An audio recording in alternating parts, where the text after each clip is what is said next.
Hey, it's Mark Lanier with your video thought for the day. Are you ready for Christmas or Hanukkah or maybe just a few days off from work? I don't know how you celebrate the season, but I got to tell you, yesterday afternoon, we had our office holiday party. And we've got all sorts of folks who work at the firm. This was in the Houston office. And in the Houston office, we rented out a bowling alley. So we had bowling fun. Now, some wonderful people at the firm put this together, and just fantastic people, and they put everybody on teams. They had it all festive. They had socks, different socks for the different teams. They had food. It was truly a delightful party. Everybody having a ball. The music was good, and then there was the bowling.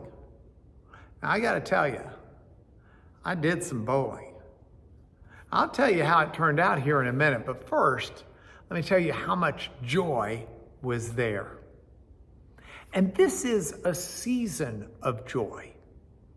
It's a season where, as Christians, we celebrate the coming of Christ, which was a joy to the world. And as Luke put it, not just joy to the world, but peace to mankind and to those with whom God is pleased. And it's a wonderful time of rejoicing.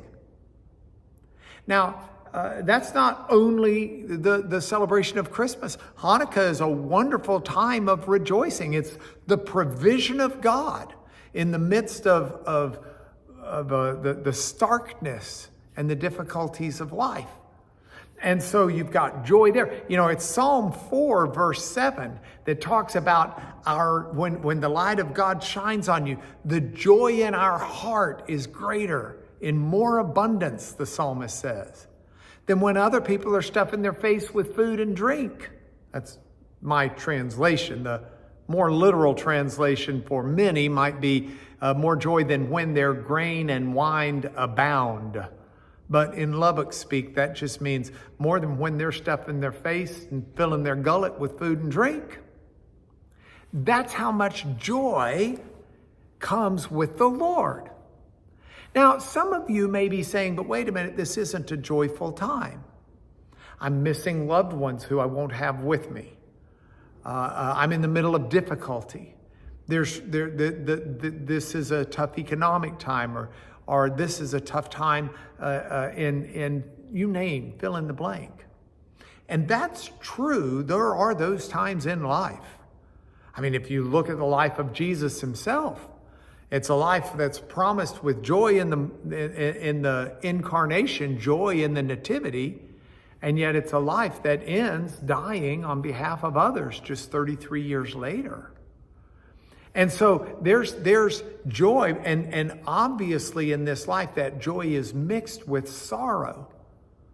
But that's the wisdom of the Ecclesiastes passage, that there's a time and a season for everything. And I just think it's really important that we realize God doesn't call us into misery. God calls us into joy. He wants us to enjoy the joy of the season.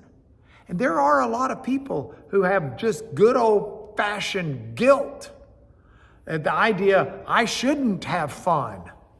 I shouldn't be enjoying things. And the fact that they enjoy life is something that makes them feel like they're not being very religious or devout. And that couldn't be further from the truth. God wants us to enjoy this life. He gives us a life to enjoy. The key is that we enjoy it within the guardrails he gives us, and we give him the honor, glory, praise due him for giving us this joy in life. So if you've got joy, welcome to the holiday season. If you don't have joy, I want you to find it. And as you walk in joy this holiday season, do so thanking God for that joy. Enjoy your weekend. That's your video thought for the day.